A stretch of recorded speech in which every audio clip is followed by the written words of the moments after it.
I mentioned in the last PowerPoint video that our bones are constantly remodeling themselves. So bone remodeling is the continuous recycling and renewing of organic and mineral components of that bony matrix, the matrix of osseous tissue. And this goes on throughout our life. We can end up with remodeling that replaces the matrix and leaves the bone unchanged. So the matrix kind of gets taken away and then replaced in basically the exact same format that it was before.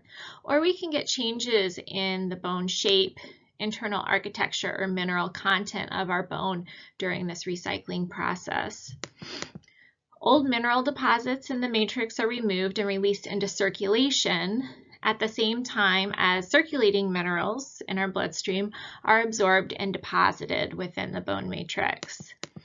Remember how we talked about our bone cells are active in this process. Our osteocytes in adults are continuously removing and replacing the calcium salts that surround them in the matrix of the osseous tissue. Osteoclasts and osteoblasts also continue to be active after the closure of those epiphyseal cartilages. Do you remember which ones are responsible for removing the matrix between the blasts and the clasts, and which one were responsible for adding it? So the osteoclasts are going to be removing the matrix, and the osteoblasts are going to be replacing it. And the way I remember which is which is I say B for blasts is B for building up matrix, and C for clasts is for cutting the matrix down. So that's how I remember osteoblasts versus osteoclasts, which one is building it up and which one is removing it. Usually the activity of these cells are in balance. We're removing and replacing at the same speed, and we have a homeostatic balance. If those osteoclasts are removing faster than the osteoblasts can build, we get weakened bones. If the blasts are more active than the clasts, remember the blasts are the builders building up the bone, then we get bones that are massive and strong.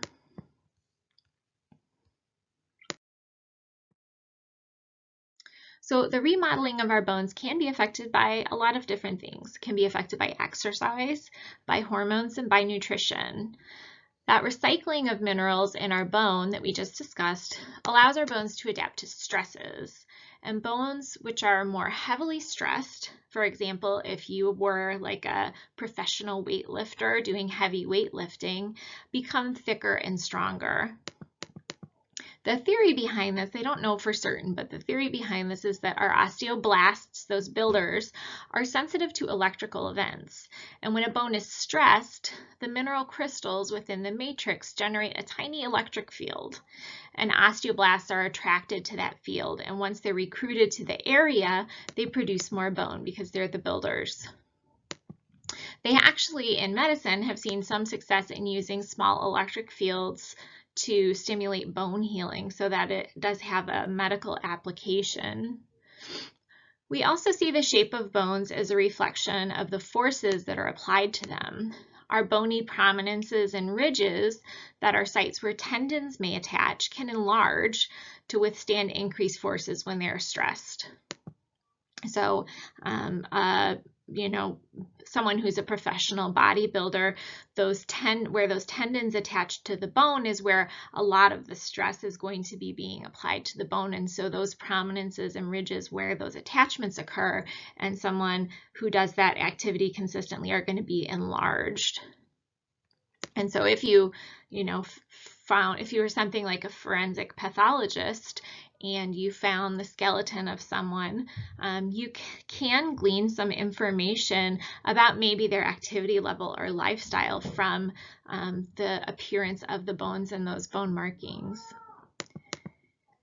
Even after brief periods of inactivity, we can see degeneration of the bone. So we just talked about an increase in size of the bone, but we can see the opposite happen. If we have excessive inactivity, the bone can actually degenerate. For example, if you are in a cast, if you've broken a limb and you have that limb casted for an extended period of time, within a few weeks, that bone that's not being used can lose up to 1/3 of its bone mass. But luckily, once your cast is removed and you're able to move and that bone is undergoing normal stresses, that bone mass will return. It can be replaced once we start using it again. If any of you have ever broken a bone before, you might have experienced this. I had a broken arm as a kid, and I remember when I had the cast removed thinking how funny my arm looked very skinny and scrawny as a result of loss of this bone mass and then muscle mass as well. And then I have a little picture down here of an astronaut to remind me there are some articles that I posted about the effects of living in zero gravity on bone mass. If you think about what we just said, that the stress on the bones, activity on the bones is going to help the bones maintain their mass. Think about what might happen if you were in a zero gravity for extended period of time. And I put a link in the articles and links of interest folder to 2 stories relating to the topic of what happens to bones in zero gravity. There's some interesting information there. Nutrition can have an effect on our bones as well, as you would guess. So minerals we take in help provide a dietary source of calcium and phosphorus. We also need small amounts of magnesium, fluoride, iron, and manganese. Remember, we mentioned vitamin D and calcitriol when we spoke about the skin, right? We had that pathway that we introduced where the UV rays of the sun hit our skin, and that stimulates our skin to produce vitamin D. The vitamin D, which we also call cholecalciferol, is part of that pathway which leads to the formation of calcitriol in the kidneys. There's an intermediate step in the liver, and that calcitriol made in the kidney is needed for us to absorb calcium and phosphate from our digestive tract. Remember before we said if we don't have that vitamin D, we can't make that calcitriol, and that means we can't absorb calcium and phosphate from our digestive tract, which means that we will be unable to, even if we're eating calcium and phosphate, we're going to be unable to absorb it without that vitamin D, leading to calcitriol formation. And so if we have a lack of vitamin D, we can end up with weak, flexible bones, which we see in rickets. That's the picture here on the right-hand side. I'll take my picture away for a second so you can see, or it won't let me. Sorry, usually it lets me cut myself out, but for some reason it's not letting me. Anyhow, you can kind of see in this picture down here, this person standing has bowed legs, and that is how someone who had rickets, their legs might appear because they have lost that mineral matrix of the osseous tissue, the mineral component. And so we still have the collagen fibers in the matrix, which provide the flexibility, but we no longer have the mineral components, those calcium salts, that are providing the strength. And we can see this disease in children who have low sun exposure and a poor diet. Luckily, we can prevent this. In the United States, we don't see this very often at all anymore because we have some foods such as milk that are fortified with vitamin D, because we can take vitamin D orally if we're not getting enough sun exposure, and that oral intake of vitamin D will also be converted to calcitriol, which will then allow for absorption of calcium and phosphate. Vitamin C is another vitamin that we need for bone formation. And vitamin C is needed for the collagen synthesis in our bone. It also stimulates differentiation of those osteoblasts. Without vitamin C, we get a loss of bone mass and strength. And this is a disease you may have heard of before. I have this little pirate dog up in the corner there to give you a hint of what this is called. The disease is called scurvy. That's the reason the word scurvy is affiliated with pirates. You know, if you watch like cartoon pirates or read kids' books, they call somebody scurvy dog or something like that. The reason scurvy is associated with pirates is because pirates were on ships for extended periods of time without fresh food, so likely had a lack of vitamin C. That's also why in England, I believe it is, the word limey is associated with some sailors. Once they discovered that the reason they were getting scurvy was due to a lack of vitamin C, they started carrying things like limes on the ship for the pirates or the sailors to eat to provide that vitamin C and prevent scurvy. So collagen is important in many of the connective tissues we discussed, not just the bone.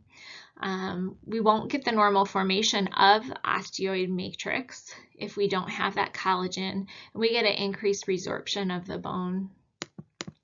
But we can also affect not only the bone, but the gums.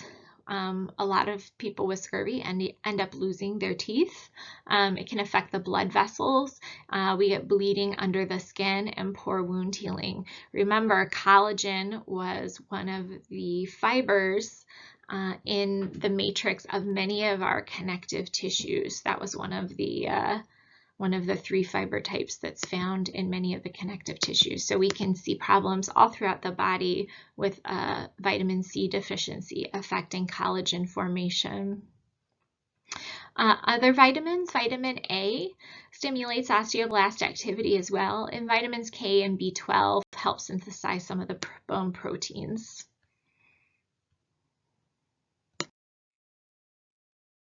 Hormonal effects on the bone. Growth hormone that's produced in our pituitary gland and thyroxine, which is produced on our thyroid gland, both stimulate bone growth. Growth hormone via synthesis of proteins, as well as increasing the rate of cell division and growth throughout our body. And then thyroxine via cell metabolism and increased osteoblast activity. And these help maintain growth at the epiphyses until puberty. Once we hit puberty, our sex hormones rise. So our sex hormones, estrogen and testosterone. And this rise in these sex hormones results in osteoblasts. Remember, osteoblasts are the bone builders, producing bone faster than the rate of cartilage expansion at those epiphyseal plates. And this results in closure of those plates. Estrogen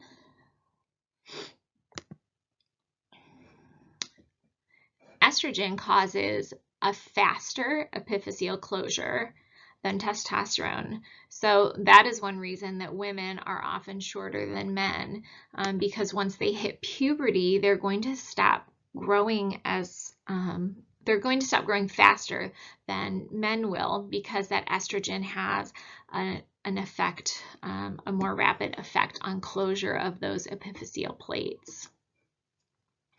And then the parathyroid hormone from the parathyroid gland and calcitonin from the thyroid gland also affect calcium levels in the blood, and we'll talk more about that in some coming slides.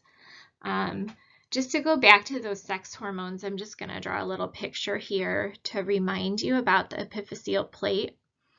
So remember, in our long bones,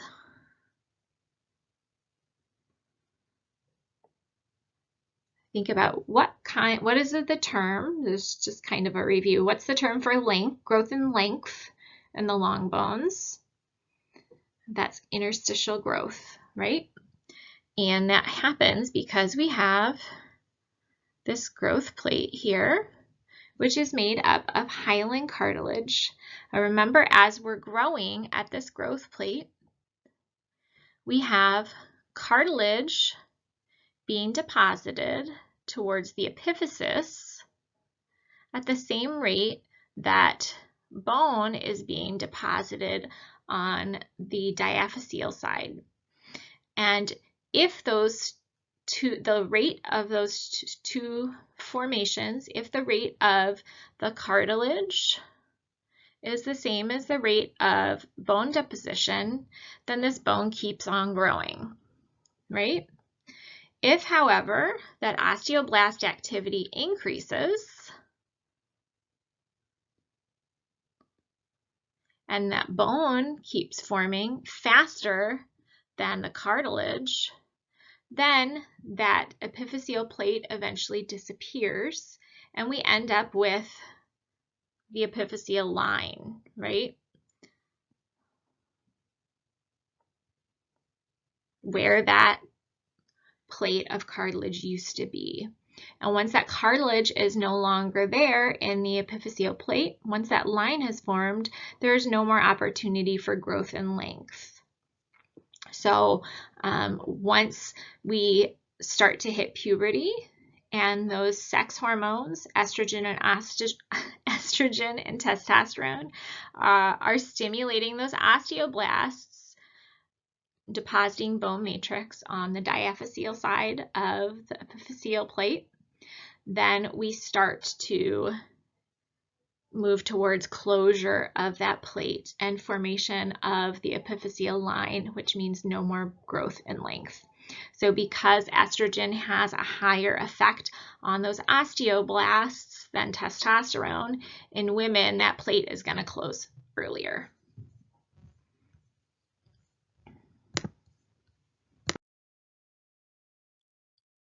Remember, we mentioned before that the osseous tissue plays an important role in balancing calcium ion levels in our body.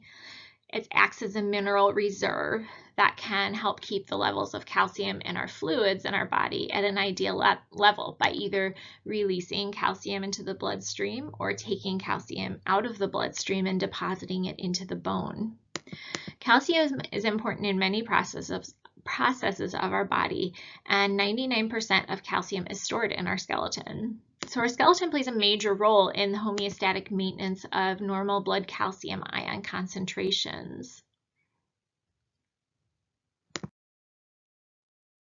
This image is taken from your book just to show you the mineral component of our bones. 33% is organic compounds such as collagen, but the rest is inorganic components, mainly calcium and phosphate. So calcium is the blue pie slice here. So you can see how much of our bone is actually made of calcium.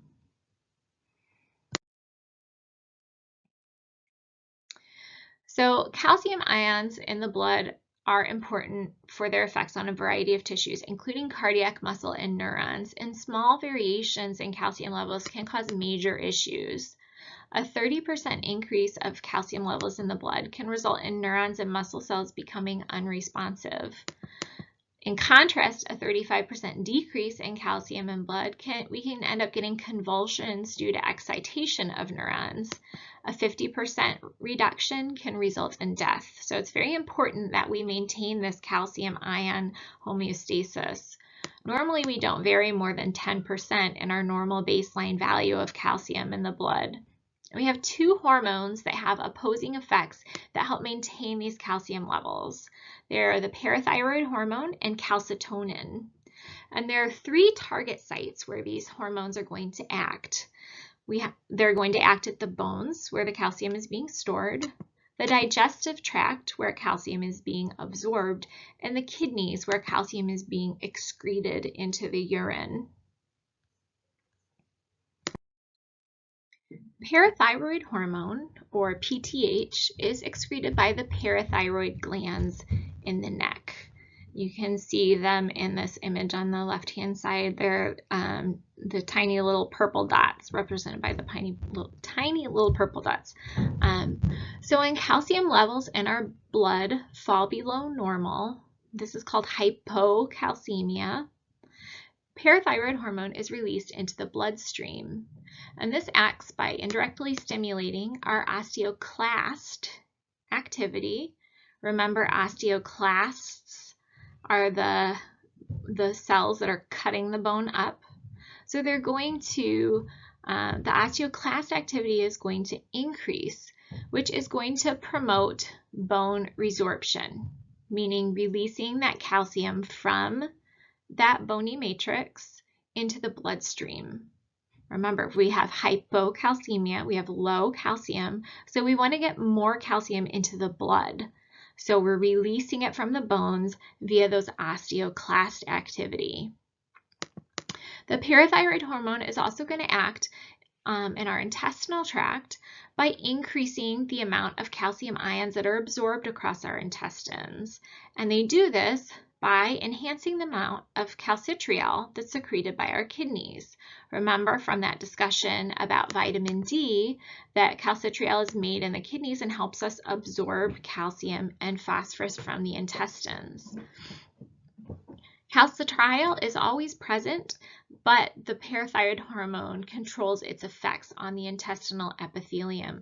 So if we have that low blood calcium level, the hypocalcemia, parathyroid hormone activity is going to increase and tell our intestinal epithelium, tell our calcitriol that we need to go act on that intestinal epithelium and absorb more calcium from the GI tract. The parathyroid hormone is going to decrease the amount of calcium ions that are excreted by our kidneys. So normally we're losing some calcium in our urine. We don't want to lose that calcium if we have low blood calcium levels, if we have hypocalcemia. So parathyroid hormone is going to tell our kidneys, stop excreting that calcium, we need to save it and reabsorb it. So overall, with parathyroid hormone, we get more calcium entering the bloodstream and less being lost into the urine or into the bone.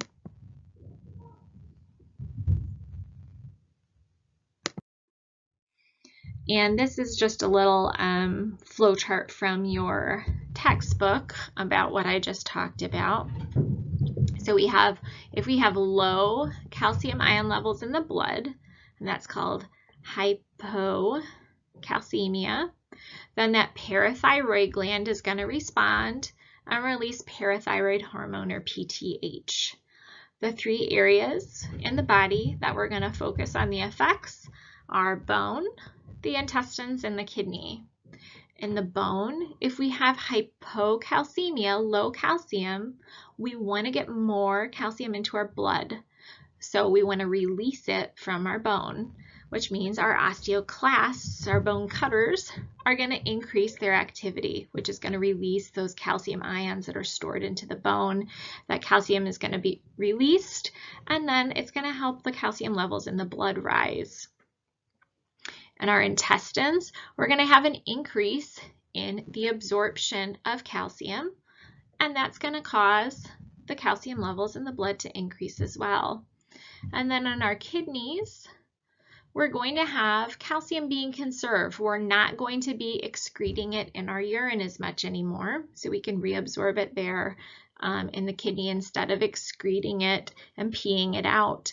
And then we're also going to have in the kidneys an increased production of that calcitriol, which is going to have the effects on the intestinal tract, allowing us to increase the absorption of calcium there.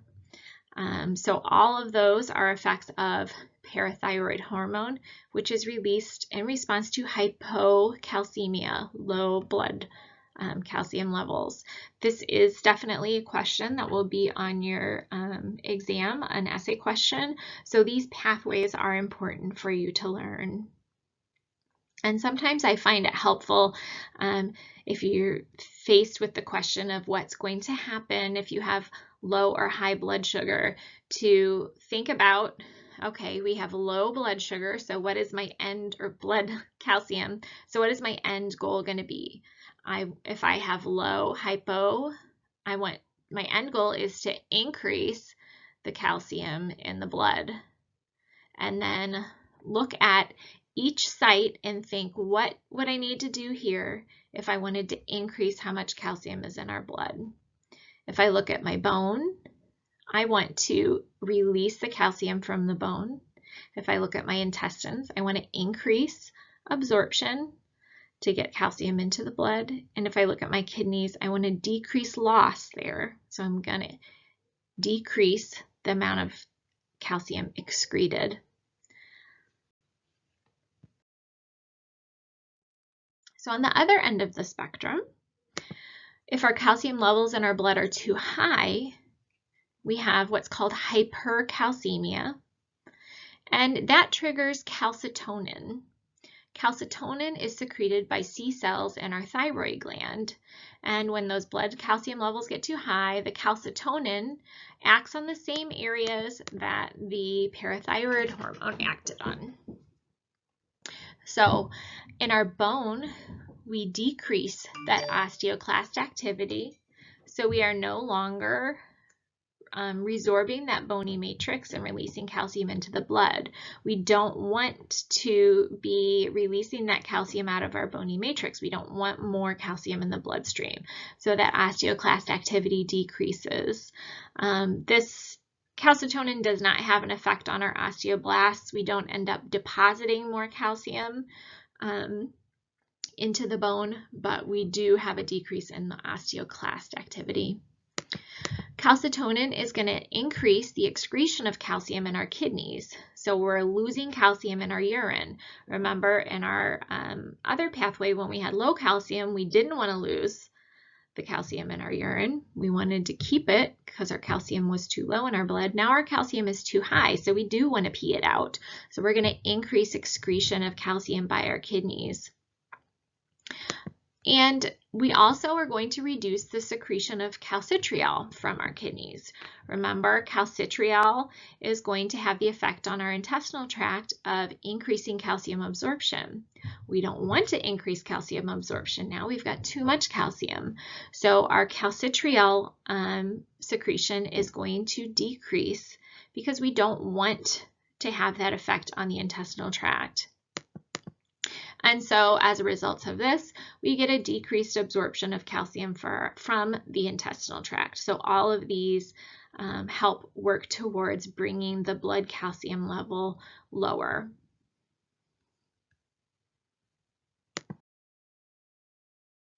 And then this is just that chart from your book going over the same things we just said.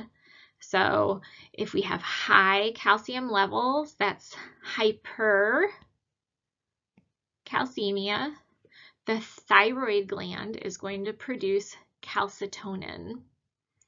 In our bones, we're going to decrease osteoclast activity, which is going to decrease the release of calcium from the bones. At our kidneys, we're going to increase how much calcium is being lost in our urine. So we're going to increase the excretion of calcium from our kidneys. We're going to pee that calcium out so we can lower our levels. And then at the kidneys, we're also going to get less calcitriol being produced because we want to reduce the absorption of calcium in our intestines. And all of these things work together to help decrease the calcium levels in our blood. And I have two little memory devices that I use to try and remember which of these pathways happens in which situation, meaning which one do we see with hypercalcemia and which one do we see with hypocalcemia. So for me, being a veterinarian, we see a disease in cats called hyperthyroid disease. And so I think hypercalcemia is going to trigger the thyroid gland. and C for calcitonin, C for cats. So we see hyperthyroidism in cats. Hypercalcemia is going to trigger the thyroid to produce calcitonin. That may not help you if you are not someone who has dealt with a hyperthyroid cat. So the other memory device that I use to remember the other pathway,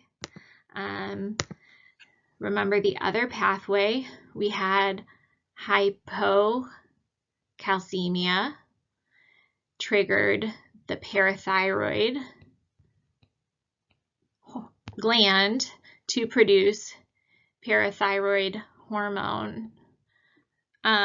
So many of you are probably too young to have been around when this song was written, but there used to be an old rap song called OPP. You can Google it and listen to the video. You may have heard of it before.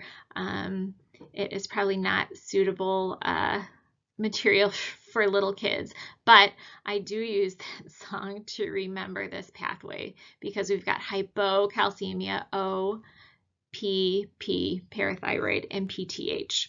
So if you can be down with OPP, then you can remember hypocalcemia causes the parathyroid gland to release PTH. So hopefully that can help you remember which pathway goes with which situation in terms of calcium levels in our blood. Looks like I have some slides, some pictures thrown in here. Sometimes if I'm having a transition and when we're in class in person, we take a break, and so I threw some pictures in here. These pictures are all from Southern Illinois, I guess it's not a state park, probably like a Forest Service area called Bellsmith Springs in Southern Illinois. Very beautiful place to go hiking. Really neat geological formations. All right, so now we're going to move on to fractures and other bone pathology. So a fracture is a crack or break in a bone due to physical stress. This can happen due to extreme load, a sudden impact, or a bone being stressed from unusual directions. Remember, the osteons in our long bones have a specific orientation to help make the bone strong in the directions that it would normally be undergoing stress, right? Our long bone, my very basic bone, would normally be, dealing with stress in that longitudinal axis. And the osteons, if we, took a little piece of the compact bone in the wall here of the diaphysis, those osteons are going to have that same orientation, that vertical orientation to provide strength. If we end up stressing the bone from a different direction, however, it can result in a fracture. Most of our bones do luckily heal well if we have an adequate blood supply, and some of the cellular components of the endosteum and periosteum survive. Remember, that's one of the functions of those coverings. Remember, the endosteum lines the inside, the medullary cavity, and the periosteum the outside of the bone. We categorize fractures in numerous ways. We can have open, also known as compound fractures, versus a closed or simple fracture, displaced and non-displaced, complete and incomplete, and linear versus transverse fractures. And we're going to go through all of this terminology. So compound versus simple. A simple or closed fracture means that the bone has remained within the skin. The bone has not penetrated through the barrier of the skin. An open or compound fracture is what we see in the image on the left, and that's when the bone has actually penetrated through the skin and is exposed to the outside environment. So simple or closed, the fracture remains completely internal. Open or compound, fracture ends project through the skin. And think about how this might affect a patient. What might the consequences of having an open or compound fracture be compared to a simple or closed fracture? So if we have those fragments of bone end projecting through the skin, we're going to have an increased risk of bleeding and also an increased risk of infection. And I put on here also an increased risk of myself experiencing emesis. Emesis is vomiting. I'm not a fan of compound fractures. A transverse fracture means that that bone shaft has been broken perpendicular to the long axis. So remember here we've got that long axis of our bone. So a transverse fracture is going to be perpendicular. So we can see here we've got fractures here, all perpendicular to that long axis of the bone. So those are transverse fractures.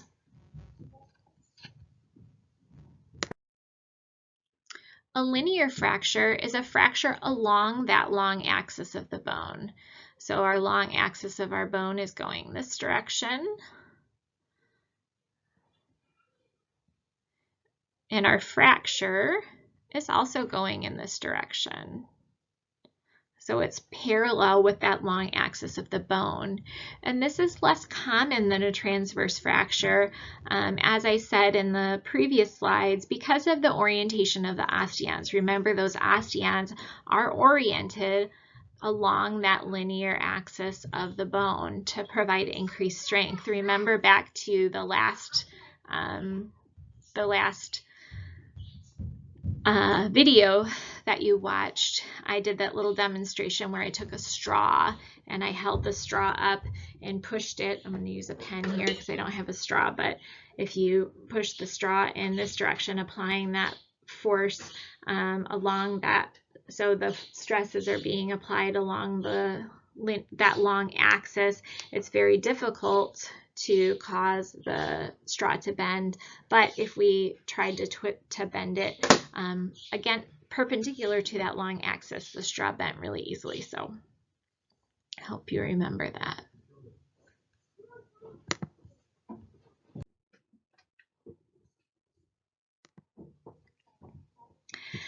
Now we're looking at displaced versus non-displaced fractures, and what this term has to do with is the position of the ends of the bone. So if the ends of the bone are basically lined up as they normally would be, and we just have a fracture across, but the ends of the bone are still in a normal alignment, that's a non-displaced fracture. If, however, the fracture has caused those ends of the bone to be out of their normal arrangement, then this is displaced. So in these images here, this fracture on the right-hand side, you can see we've got a transverse, simple or closed fracture, and it is the ends of the bone are in their normal orientation. Whereas if we look at the fracture on the left, we've got our fracture here, and you can see that the ends of the bone here are no longer lined up in their normal arrangement, so that fracture is displaced.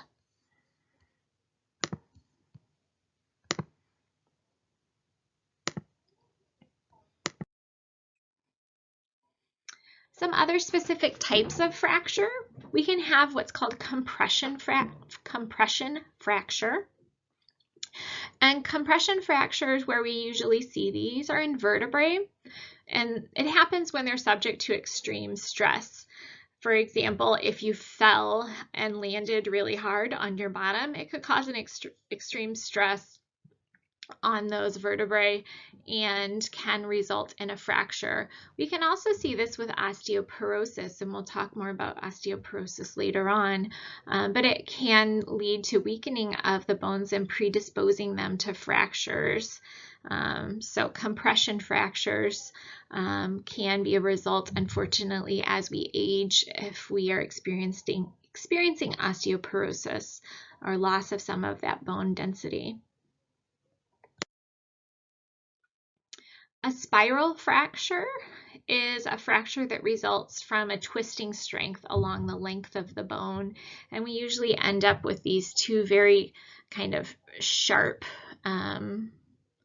fracture ends, which you can see in these images here, due to that twisting force that's been applied. And then we have epiphyseal fractures, and these occur at the epiphyseal plate. That matrix is undergoing calcification and chondrocytes are dying at the epiphyseal plate, remember.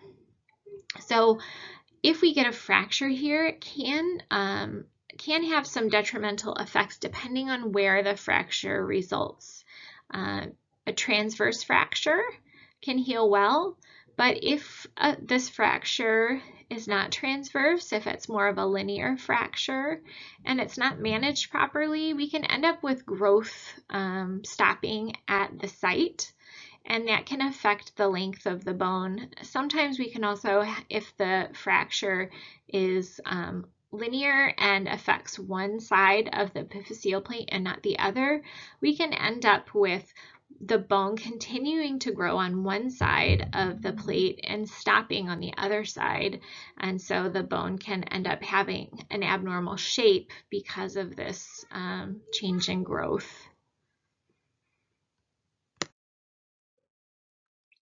A comminuted fracture is when that fracture results in many small fragments of bone. And so we can see these here, little tiny, lots of little tiny pieces. We don't have that nice clean line. We've got lots of little shattered pieces. This type of fracture can take longer to heal, and we can have a risk of these little bone fragments if they don't have an adequate blood supply or an adequate periosteum and endosteum. These small fragments can end up dying and causing a problem down the line.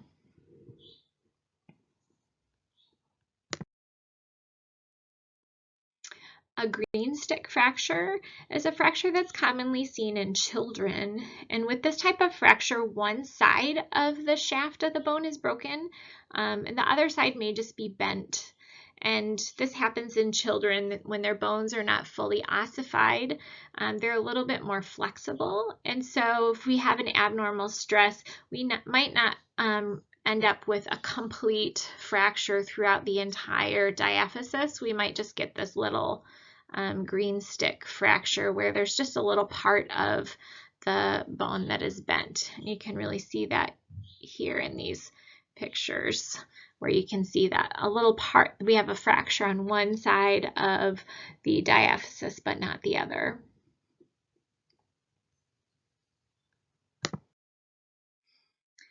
There are some fractures, specific fractures that are common in specific locations, and so they have names.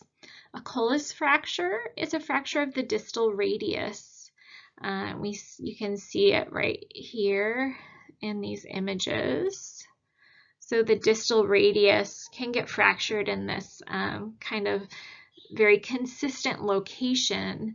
And just think about in your mind how this type of fracture might occur, what kind of activity might result in this type of fracture. So putting your hand out to stop yourself from falling is a common way to end up with this fracture. I've had this fracture several times, unfortunately, as a child. And then a Pott's fracture is another common fracture with a consistent appearance. And with the Pott's fracture, the medial malleolus of the distal tibia and the lateral malleolus of the distal fibula end up getting fractured. And this can happen in athletes where there ends up being a twisting of the ankle while running or walking, or landing from a jump and twisting. And we see this in sports where we're changing direction quickly on our feet, such as soccer and basketball. So imagine a basketball player jumping up in the air and then landing and twisting their ankle as they land, and we can end up with this Pott's fracture.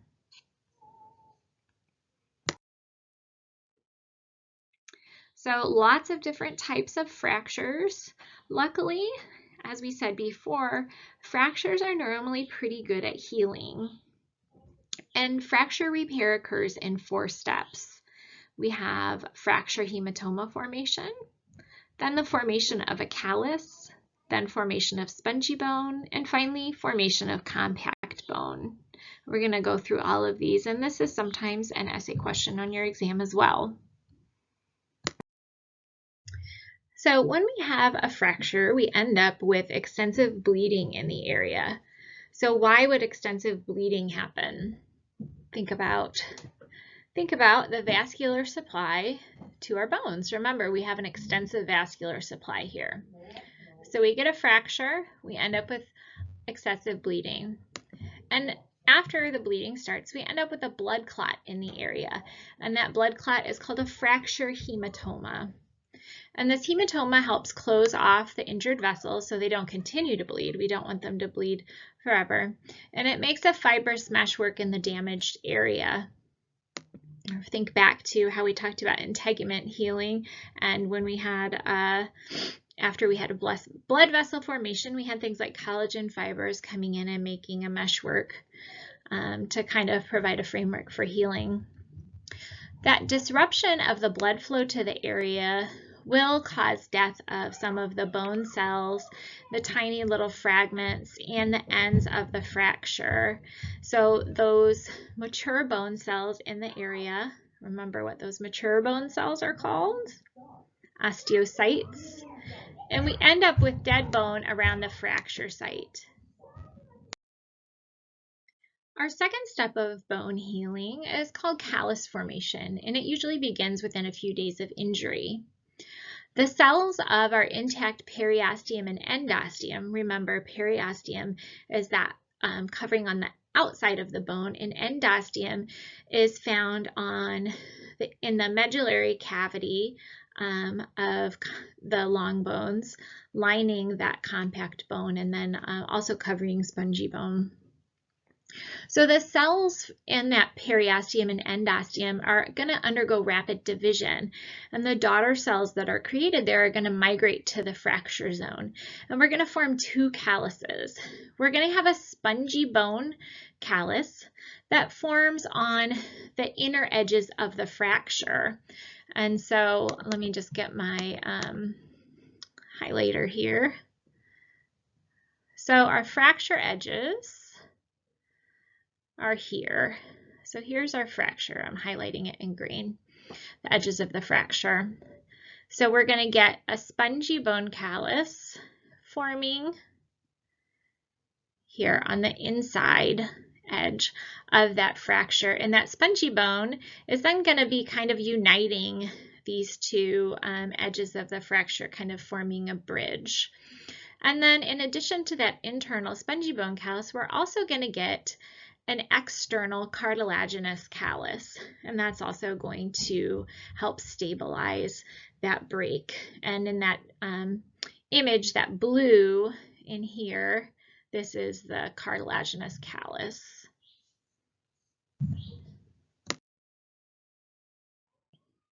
Then we're going to move on to step 3, and that's spongy bone formation. So our osteoblasts, remember our blasts are our builders, they're going to replace the central cartilage of that external callus. Remember that external callus was made of cartilage. So here, so you can see in this image, we've got a little cartilage left here, it's the blue, but those osteoblasts have replaced that external cartilaginous callus with spongy bone. And that further is bridging and stabilizing this gap where the fracture is. So that spongy bone is going to unite those broken end fragments of the bone.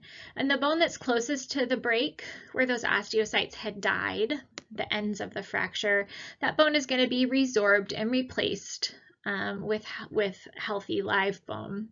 The fracture ends at this point are held fairly firmly in place by those spongy bone calluses on either side and bridging that gap. And at this point, the bone can withstand normal stresses from just muscle contractions. So just you moving, say, your arm around normally, the bone can withstand that. Our fourth and final step is going to be compact bone formation. So remember that initial bone that is bridging that fracture was spongy bone, but we don't want spongy bone to remain in that area because we want compact bone, which is much stronger and the type of bone that we need for the stresses that this area of our bone is going to be experiencing. So that spongy bone is going to be replaced through remodeling with compact bone. Initially, there is kind of an enlargement or swelling over the area where the fracture occurred. You can kind of see what that looks like in the image on the right, and that's called an external callus. Over time, that remodeling with the osteoclasts and osteoblasts, that callus will disappear and it'll be difficult to tell there was ever a fracture. Sometimes the area can even be thicker and stronger than the original fracture site. Because of this, it's uncommon to fracture a bone at the same spot. And if a similar stress was put on the bone, it would likely fracture elsewhere along the bone. It takes about 6 to 8 weeks total time to heal a fracture, depending on the location, and then for it to completely remodel can take months. So in this slide, looks like I have some little questions for you. So what cells in the bone are going to be responsible for remodeling? We've got our osteoblasts are going to be building that bone back up. And then eventually there's little evidence of fracture, and the bone does not usually break in the same site because it's often stronger in that location.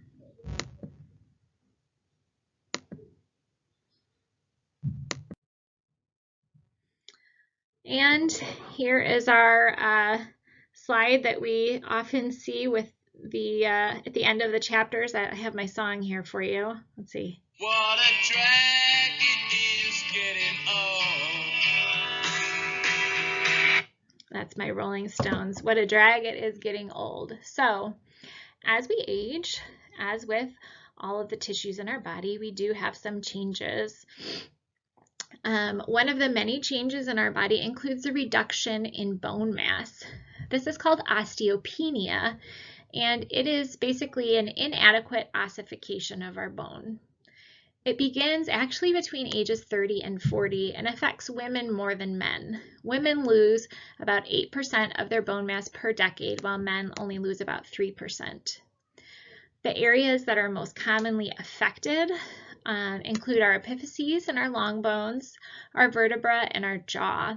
And that's one reason, remember I mentioned before, we can have compression fractures as we age in those vertebrae because we are losing some of the bone mass in that area. So this can end up resulting in fragile limbs, a reduction in height because of the possibility of those compression fractures. We'll also talk when we talk about joints about another factor in reduction of height. And then loss of teeth as well.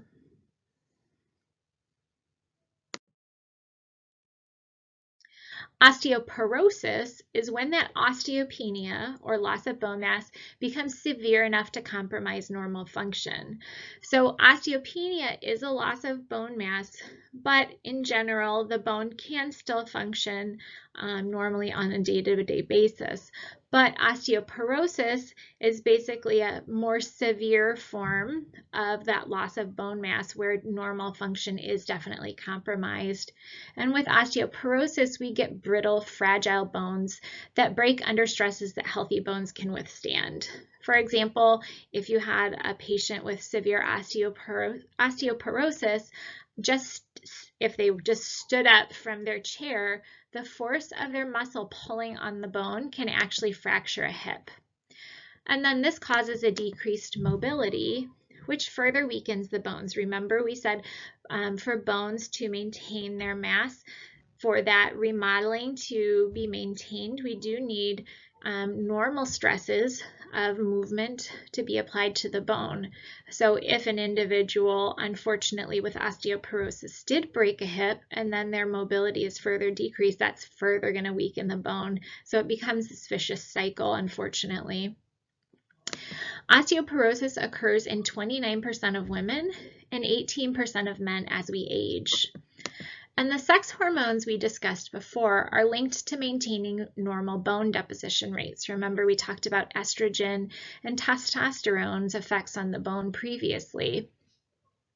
So if you think about this and the fact that we need estrogen and testosterone to help maintain normal bone mass, it gives you a reason why women would be affected with osteoporosis at a greater rate than men. Think about what occurs with women in terms of their reproductive system as they age. Take a minute and see if you can figure it out. So women go through menopause. They stop producing as much estrogen during this period, and so they lose that influence of that sex hormone on maintaining the bone mass, whereas men's testosterone levels don't really decline as they age. And so this is why women are more commonly affected by osteoporosis. And it's also a reason that estrogen is sometimes used as one of the treatments for osteoporosis or to prevent osteoporosis. And this image just kind of shows you it's a scanning electron micrograph. So very, very close-up example of spongy bone and the difference between what normal spongy bone at the top is going to look like versus someone with osteoporosis. And there were slides, there was an image on the previous slide. Sorry, I forgot to bring attention to that, but just showing you the difference in that bone density, that bone mass density, when we have osteopenia and osteoporosis. We can also see osteoporosis as a result of cancer.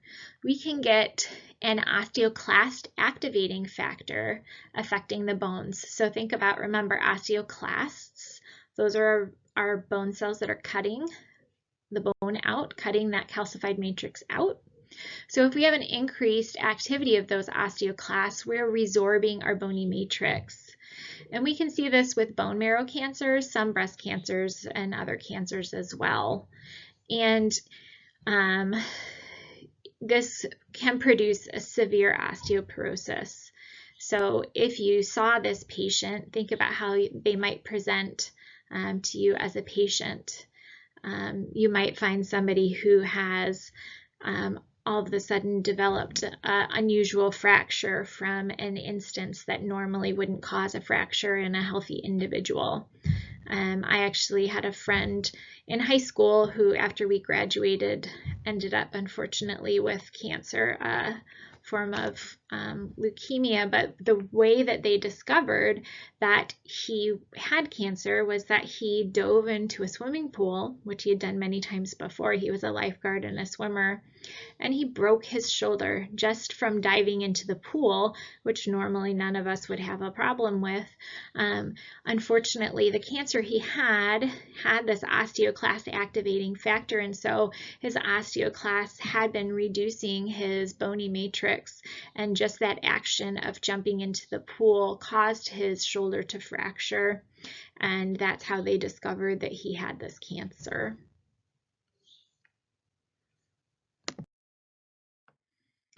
And just one more slide here, some notes about other diseases that affect our bones. At the top here, we have a picture of Robert Wadlow, also known as the Alton Giant. If some of you grew up in this area, you might have heard of him before. Robert Wadlow had gigantism, and this happens due to an overproduction of growth hormone before puberty.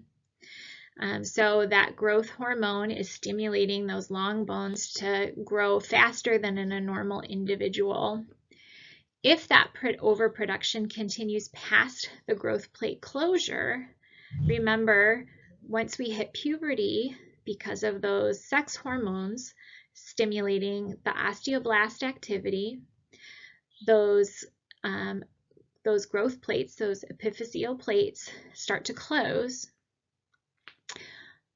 Think back to the kind of growth that we see in our long bones, right? We had, get my little marker out here, in our long bones,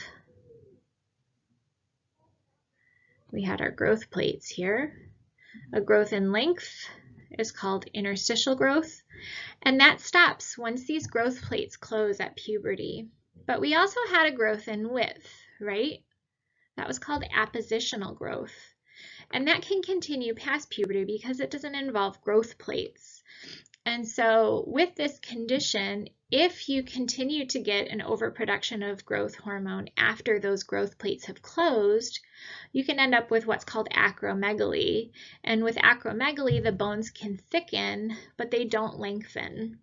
And we see this particularly in bones of the face and jaw. And I've circled here this middle picture here is a woman who suffered from acromegaly.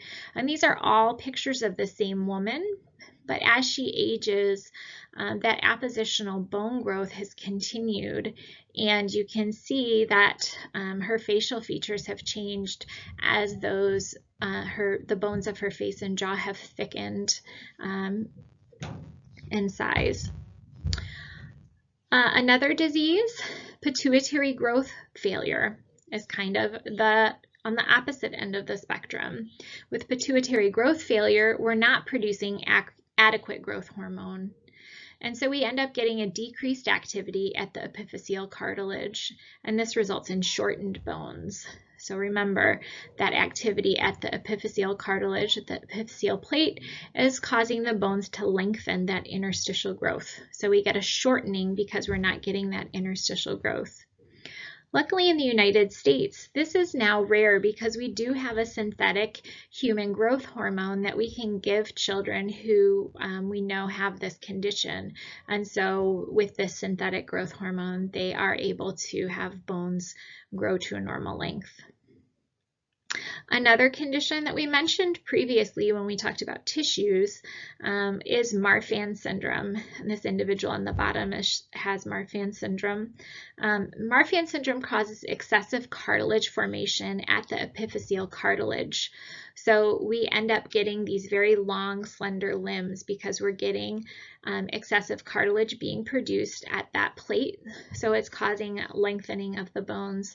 So we get a very long, slender limb.